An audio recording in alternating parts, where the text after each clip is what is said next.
बिहार में लगातार चुनावी चर्चाएं जो हैं वो जोरों पर हैं। सरगर्मी चुनाव की बढ़ी हुई है और आज मेरे साथ जो शख्स मौजूद हैं वो पूर्व में इस कस्बा विधानसभा के विधायक रहे हैं। एक बार नहीं बल्कि दो तीन बार जो हैं वो विधायक रहे। 95 में विधायक रहे, 2000 में विधायक रहे, 2005 में विधायक रहे, 2015 में भी रनिंग जो रहे, लेकिन 2015 में चुनाव हार गए। सीधा बातचीत करेंगे क्योंकि राहुल गांधी जो हैं, क्योंकि उन्हीं की पार्टी से यहाँ पर इस वक्त विधायक हैं और उनकी पार्टी से विधायक हैं, लेकिन लगातार राहुल गांधी इस बिहार के चुनाव में ये आरोप लगा रहे हैं कि प्रधानमंत्री मोदी और पूरी बीजेपी जो है वो वोट चोरी करके ही विधानसभा और लोकसभा में अपने सदस्यों को पहुंचाती है।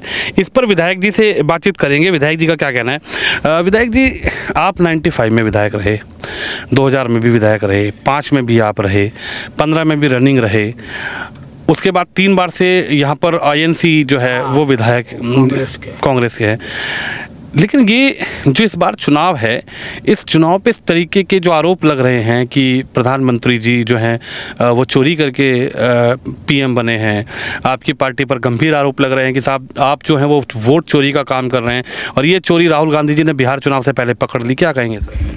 ऐसा है कि उनके ही पार्टी के यहाँ विधायक 900 से जीतते हैं, 2000 से जीतते हैं। अगर वोट चोरी करते हैं हम लोग तो हरा नहीं देते। हमारी सरकार है यहाँ केंद्र राज्य में भी केंद्र में भी, तो उनके पार्टी के लोगों को 1000 वोट मैनेज हम लोग नहीं कर सकते थे क्या?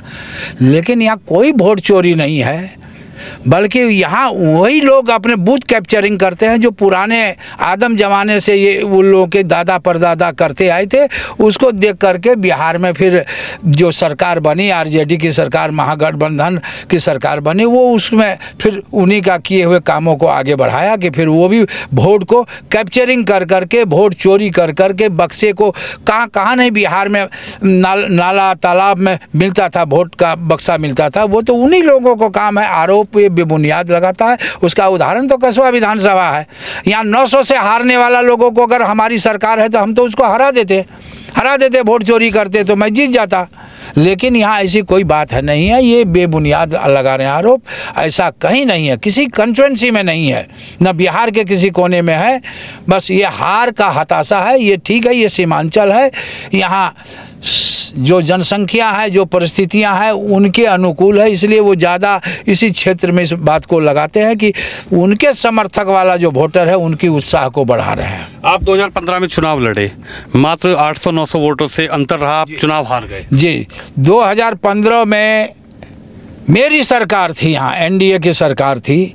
मुझे 80,000 लगभग वोट आया और कांग्रेस को 81,000 कुछ वोट आया, यानी 900 वोटों का अंतराल से वो जीत गया। क्या ऐसी बात होती तो मैं चुनाव मैनेज नहीं कर लेता? ऐसी कोई दूर तक यहाँ ऐसी स्थिति नहीं बनती है, बिहार में है भी नहीं। ये तो उन्हीं लोगों का किए दिए हैं, लालू प्रसाद का, उनके बेटे का। लालू प्रसाद के ज़माने में मैं 10 साल एमएलए रहा जी, 10 साल रहा एमएलए उनके राज में, जबकि बक्से में बूथ कैप्चरिंग मिलता था हम लोग के समय, कहीं तालाब में कहीं नाला में वो बैलेट फेंका हुआ मिलता था उस समय का। ये तो उन्हीं लोगों का कांग्रेस किया करती थी, जगन्नाथ मिश्रा से लेके, तभी उसको आगे लालू प्रसाद फिर आकर के करके आगे बढ़ाया। और तब अब तो एनडीए के सरकार होने के नाते यहाँ कहीं इस तरह की कोई मामला पूरे बिहार में नहीं है। ये बेबुनियाद आरोप है। देखिए, हमारे साथ प्रदीप दास जी जो विधायक हैं, 2015 में चुनाव लड़े थे। इनसे बात करना इसलिए ज़रूरी हुआ कि ये रनिंग विधायक भी थे, चुनाव भी लड़े और मात्र 900 वोट एक जिनकी सरकार होती है, ये कहा जाता है कि भाई सरकार है तो 1000, अगर ऐसा वोट मैनेजमेंट का सिस्टम है तो 1000-1500 वोट जो है वो आराम से मैनेज करवा सकते हैं। लेकिन इनका ये कहना है कि अगर हमारी सरकार वोट चोरी करती, अगर हमारी गवर्नमेंट बूथ मैनेजमेंट करती, वोट मैनेजमेंट करती, तो आज 2015 में अगले 5 साल के लिए प्रदीप दास जी जो है वो यहाँ से इस कस्बा विधानसभा से विधायक होते, ना कि विपक्ष में बैठते। एक बात बताइए सर, इतनी बड़ी जो रैलियां राहुल गांधी निकाल रहे हैं और लगातार उसमें तमाम लोगों का साथ मिल रहा है, अखिलेश यादव जी भी आए, स्टालिन भी आए, उधर से तेजस्वी हैं, वो कह रहे हैं कि जनता जो है वो जागरूक हो रही है और ये वोटर अधिकार यात्रा जो है ये सफल रहेगी। ये वोटर अधिकार यात्रा नहीं है, वो जान रहे हैं कि बिहार में भी फिर एनडीए की सरकार बनना तय है। जनता के दिल दिमाग में मोदी जी हैं, मोदी जी को लोग पसंद करते हैं इस इलाके में, और मोदी जी को प्रधानमंत्री बनाए रखना चाहते हैं, और उसी के हिसाब से डबल इंजन की सरकार बिहार में फिर से मुख्यमंत्री नीतीश कुमार को बनाए रखना चाहते हैं। उसके हिसाब से लोग यहाँ दिल दिमाग रखा है। चूँकि ये सीमांचल का एरिया कुछ एनडीए के लिए टफ है, ये मैं मानता हूँ, क्योंकि उस प्रकार के जनसंख्या आबादी है, इसीलिए वो इन्हीं इलाकों में चक्कर मारे हैं। और बाकी ऐसा कुछ नहीं है कि यहाँ ना वोट चोरी का है, वो एक बहाना है, वो बहाना है, वोट चोरी का बहाना है। और उनका जनाधार बिल्कुल यहाँ समाप्त हो चुका है। जनाधार अगर होता तो यहाँ ओबीसी के यहाँ 3-3, 4-4, इस सीमांचल में 4-4 विधायक ओबीसी का बने, वो उसको फिर प्रलोभन दे करके महागठबंधन की सरकार ने उसको अपने पक्ष में कर लिया। मुझे लगता है कि फिर से वही स्थिति आने वाली है, महागठबंधन का यहाँ बुरी तरह हार होगी और एनडीए का यहाँ परचम लहराएगा। ओवैसी पर लगातार आरोप लगता है कि ओवैसी जो है वो बीजेपी के लिए बी टीम का काम कर रहे हैं।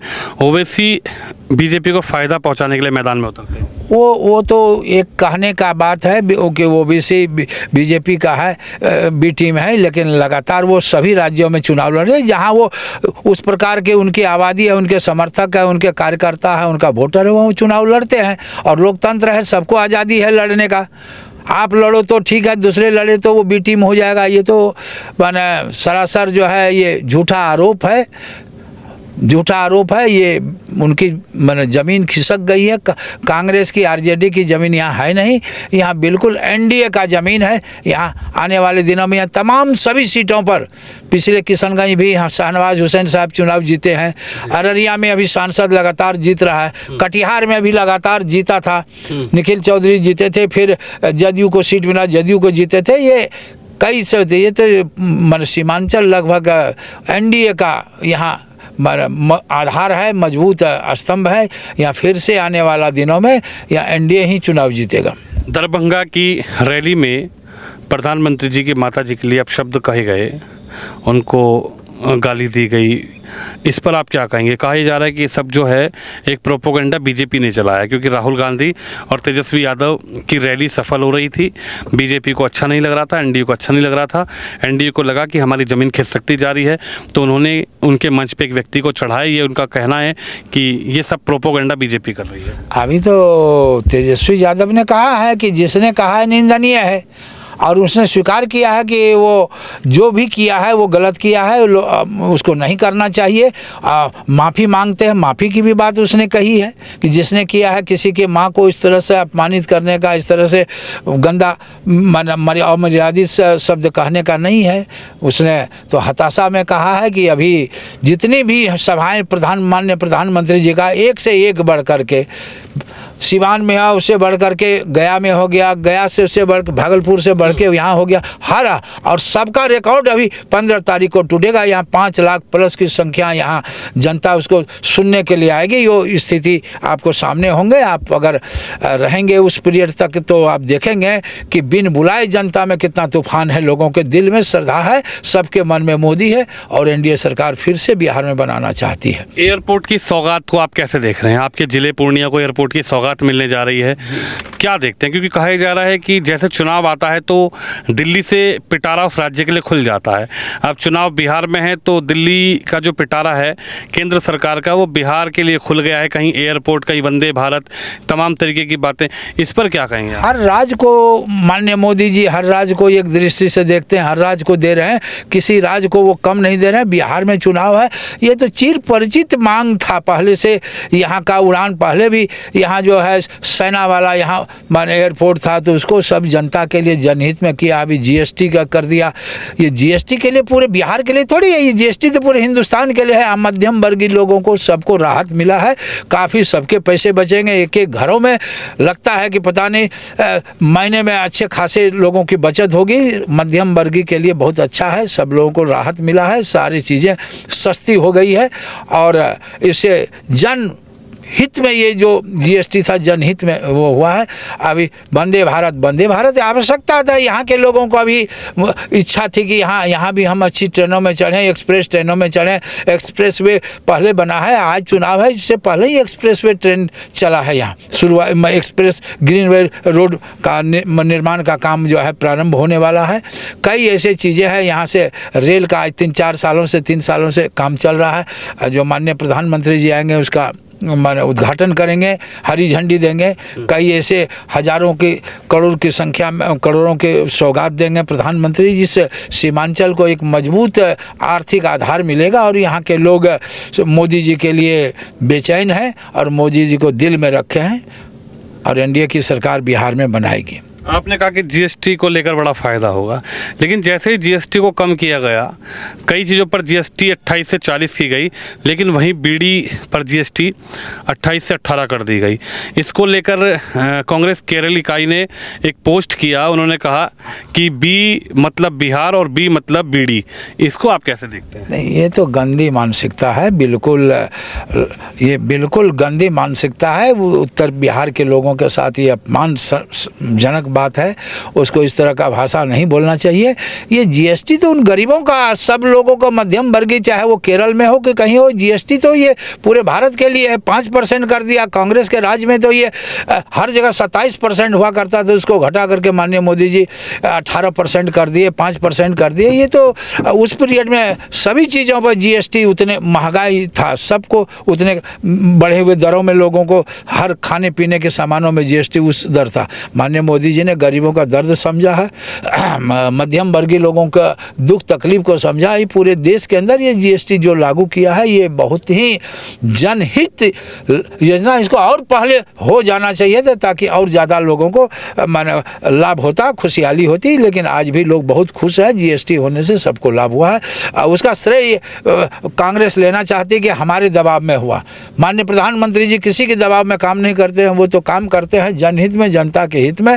जनता का जिसमें हित होगा, माननीय प्रधानमंत्री जी उस काम को हर समय करते रहते हैं, वो करते रहेंगे। क्या लगता है बिहार में, बिल्कुल आखिरी सवाल यह है, एनडीए को आप कितना मजबूत देख रहे हैं? बिल्कुल एनडीए बहुत मजबूत है, बहुत मजबूत रहेगा। अच्छी बढ़त मिलेगी, अच्छी जीत मिलेगी। हम लोग बहुमत से ज़्यादा रहेंगे और उसमें कसबा विधानसभा में भी हम लोग जीतेंगे। यहाँ आज हुई है, ये एक सम्मेलन हुआ है, इसमें भी जो परिस्थितियाँ को देख करके यहाँ जिस पार्टी का एनडीए का भी कहना है, मानना है कि जो कैंडिडेट सिलेक्शन होगा, जो पार्टी का जनाधार होगा, उस पार्टी को सिंबल देगा, चुनाव जीतेगा। इसलिए यहाँ भी जनता आश्वस्त है, एनडीए का जिताने के लिए लोग आश्वस्त है। चलिए, हमारे साथ प्रदीप दास जी हैं, जो लगातार 3 बार विधायक रहे। 1995 में विधायक रहे, 2000 में रहे, 2005 में रहे, लेकिन 2010, 2015 और 2020 में यहाँ से आफिक आलम जो है वो कांग्रेस पार्टी से विधायक हैं। लेकिन इनका ये कहना है कि यदि पार्टी हमारी चोरी करती, जो आरोप लगातार लगा रहे हैं, यदि ऐसा होता तो 2015 में मात्र 900 वोटों से आप चुनाव हार गए थे। लेकिन फिर भी इन्होंने कहा कि जनता जनार्दन है, जनता का जो फैसला उसको स्वीकार करते हैं। किसी तरीके का विरोध प्रदर्शन नहीं करा, किसी तरीके का आरोप प्रत्यारोप नहीं लगाया। लेकिन जिस तरीके से बिहार के चुनाव से ठीक पहले राहुल गांधी और तेजस्वी यादव पूरे बिहार में ये आरोप प्रत्यारोप का जो राजनीति कर रहे हैं, उस पर विधायक जी का ये कहना है कि जनता समझदार है, एनडीए को समझेगी, एनडीए को समर्थन देगी और इस बार पूर्ण बहुमत के साथ पूरे बिहार में जो है वो एनडीए अपना सरकार बनाएगी। कैमरामैन शिवम के साथ विनोद शर्मा, कस्बा, पूर्णिया।